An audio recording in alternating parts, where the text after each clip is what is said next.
শুরুতেই সবাইকে স্বাগত জানাচ্ছি দারুণ এক ঐতিহাসিক রহস্যের খোঁজে। আজ আমরা কথা বলবো মানব সভ্যতার একেবারে শুরুর দিককার একটা ব্যাপার নিয়ে, সময় গণনা। প্রথম ক্যালেন্ডার বা বর্ষপঞ্জি কিভাবে তৈরি হলো, আর এর পেছনে সূর্য, চাঁদ আর অদ্ভুত কিছু গাণিতিক হিসেব কিভাবে জড়িয়ে আছে তা নিয়ে আমাদের আজকের এই বিশ্লেষণ। চলুন সরাসরি মূল বিষয় ঢোকা যাক। আজকের এই আয়োজনে আমরা যে বিষয়গুলোর ভেতর দিয়ে যাব সেগুলো হলো সময় গণনার একেবারে শুরুর কথা, সৌর ও চন্দ্র ব্যবস্থার বিবর্তন, সম্প্রতি ঘটে যাওয়া কিছু চমকপ্রদ প্রত্নতাত্ত্বিক আবিষ্কার, সূরা কাহাফের সেই বিখ্যাত গাণিতিক হিসেব এবং সবশেষে এই প্রাচীন গ্রন্থের সাথে আধুনিক বিজ্ঞানের এক দারুণ সামঞ্জস্য। তো প্রথম যে প্রশ্নটা মাথায় আসে, প্রাচীন মানুষের আসলে সময়ের হিসেব রাখার দরকারটা কী ছিল? আর ঠিক এখান থেকেই বিজ্ঞানীদের সেই বহু পুরনো বিতর্কের শুরু। আদিম মানুষ যখন প্রথম ক্যালেন্ডার বানানোর কথা ভাবল, তখন তারা কি প্রথমে আকাশের দিকে তাকিয়ে সূর্যকে অনুসরণ করেছিল, নাকি রাতের আকাশের চাঁদকে? এই একটা প্রশ্ন নিয়ে বছরের পর বছর ধরে তর্ক বিতর্ক চলেছে। এই ধাঁধার উত্তর খোঁজার আগে আমাদের একটু পেছনের দিকে তাকাতে হবে। প্রাচীন যুগের মানুষ কিন্তু কোনো শখের বসে বা স্রেফ বৈজ্ঞানিক কৌতূহল থেকে দিন তারিখের হিসাব রাখেনি। এটা ছিল তাদের আক্ষরিক অর্থেই বেঁচে থাকার লড়াই। একটু ভাবলেই বোঝা যায় কখন বীজ বুনলে ভালো ফসল পাওয়া যাবে, তীব্র শীত কখন হানা দেবে, কিংবা নদীর পানি বেড়ে কখন বন্যা শুরু হবে। প্রকৃতির এই খামখেয়ালি আচরণের সাথে তাল মেলাতেই তাদের বাধ্য হয়ে সময় গণনা শিখতে হয়েছিল। সভ্যতা যখন ধীরে ধীরে এগোতে লাগল, তখন এই ক্যালেন্ডারের বিবর্তন কিভাবে ঘটল এবার সেটাই দেখা যাক। সময়ের সাথে সাথে সময় মাপার পদ্ধতিগুলো আরও অনেক বেশি গোছানো হতে শুরু করে। ইতিহাস ঘাটলে দেখা যায় এর বেশ কয়েকটা স্পষ্ট ধাপ ছিল। প্রথমে সূর্যের সাহায্যে ঋতু পরিবর্তন পর্যবেক্ষণ, এরপর চাঁদের বিভিন্ন পর্যায় বা আকার বদলানো দেখা, এবং একটা পর্যায়ে এসে এই দুটোকে মিলিয়ে একটা চন্দ্র সৌর বা লুনি সোলার সিস্টেম দাঁড় করানোর চেষ্টা। যারা ইতিহাসের এই বিবর্তনগুলো নিয়ে পড়াশোনা করছেন, তাদের জন্য এই পর্যায়গুলো বোঝা কিন্তু বেশ জরুরি। মজার ব্যাপারটা হলো প্রাচীন সুমেরীয় সভ্যতার ক্যালেন্ডারকে ঘিরে অনেক দিন পর্যন্ত বিজ্ঞানীদের ধারণা ছিল প্রায় ৫,০০০ বছর আগের এই সুমেরীয় চন্দ্র বর্ষপঞ্জি বুঝি পৃথিবীর সবচেয়ে পুরনো ক্যালেন্ডার। কিন্তু এখানে একটা মস্ত বড় ঘাপলা ছিল। চাঁদের হিসাবে বছরে যে ১২ মাস হয়, সেটা তো প্রকৃতির ঋতুচক্রের সাথে পুরোপুরি খাপ খায় না। তাই ঋতুগুলোকে ঠিকঠাক জায়গায় রাখতে সুমেরীয়দের একটা অদ্ভুত বুদ্ধি বের করতে হয়েছিল। মাঝে মাঝেই তারা ক্যালেন্ডারে একটা করে অতিরিক্ত মাস যোগ করে দিত। একেই বলা হয় লুনি সোলার ফিক্স।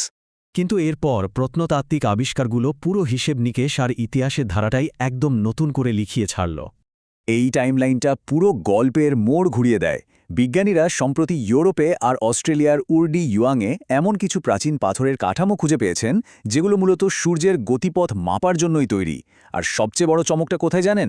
এই সৌর কাঠামোগুলো ওই সুমেরীয় চন্দ্র ক্যালেন্ডারের চেয়েও হাজার হাজার বছরের পুরনো।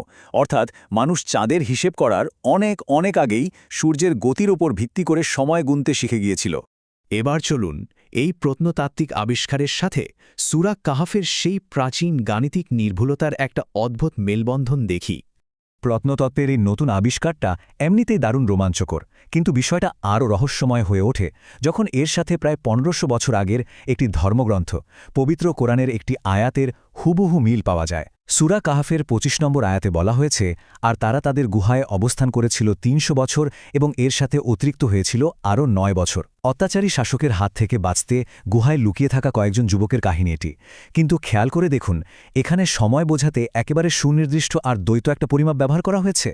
এই আয়াতের আসল রহস্যটা ধরতে হলে সৌর বছর আর চন্দ্র বছরের মাঝখানের গাণিতিক পার্থক্যটা আমাদের আগে বুঝতে হবে।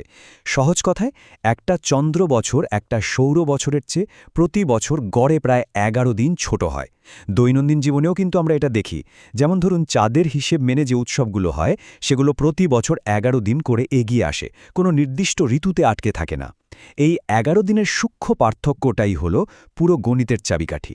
আয়াতে প্রথম যে সংখ্যাটার কথা বলা হয়েছে তা হল ৩০০। এখানে মূলত একদম কাটায় কাটায় ৩০০ সৌর বছরের কথাই বোঝানো হয়েছে। আর এই পুরো গাণিতিক হিসেবের ক্লাইম্যাক্সটা লুকিয়ে আছে ওই অতিরিক্ত ৯ বা ৩০৯ সংখ্যাটির মাঝে। অবাক করার মতো বিষয় হল, ঠিক ৩০০ সৌর বছর পার হতে যতখানি সময় লাগে, চন্দ্রবর্ষের হিসেবে তা একদম নিখুঁতভাবে ৩০৯ বছরের সমান। ওই যে প্রতি বছর 11 দিন করে কমে যায়, সেটা 300 বছর পর গিয়ে হিসাব করলে ঠিক 9টি অতিরিক্ত চন্দ্র বছর তৈরি করে। আর ঠিক এই কারণেই আয়াতে 300 বছরের সাথে অতিরিক্ত 9 বছর যোগ করার কথা বলা হয়েছে। প্রাচীন ইতিহাস আর ধর্মগ্রন্থের তথ্যের এই অদ্ভুত বৈজ্ঞানিক সামঞ্জস্য আসলেই ভাবিয়ে তোলার মতো। খেয়াল করে দেখুন, আধুনিক প্রত্নতত্ত্ব আর প্রাচীন এই গ্রন্থের মধ্যে কেমন একটা অপূর্ব মিল তৈরি হয়েছে। বিজ্ঞানীরা অনেক কাঠখড় পুড়িয়ে আবিষ্কার করলেন যে মানুষ প্রথমে সূর্যের হিসেবে সময় গুনত আর চাঁদের হিসেব এসছে অনেক পরে। আর আশ্চর্যের বিষয় হল 1500 বছরের পুরনো ওই আয়াতের গঠনও ঠিক একই রকম। সেখানেও প্রথমে 300 সৌর বছরের কথা বলা হয়েছে, আর ঠিক তার পরপরই এসেছে 9 চন্দ্র বছরের কথা। অর্থাৎ আধুনিক বিজ্ঞান আর প্রাচীন গ্রন্থ দুটো জায়গাতেই আগে সূর্য, তারপর চাঁদ। তো আজকের এই আলোচনা শেষ করার আগে একটা প্রশ্ন রেখে যেতে চাই। কোনো রকম টেলিস্কোপ বা আধুনিক মানমন্দির ছাড়া 1500 বছর আগের একটি প্রাচীন গ্রন্থ কিভাবে সৌর আর চন্দ্র বর্ষের এই জটিল সম্পর্কটাকে এত নিখুঁতভাবে গেঁথে রাখল? সময়ের হিসেব যে শুধুই ক্যালেন্ডারের পাতায় আটকে নেই, বরং এর শেখর যে মানব সভ্যতার অনেক গভীরে লুকিয়ে আছে, এই প্রশ্নটা আমাদের সেটাই বারবার মনে করিয়ে দেয়।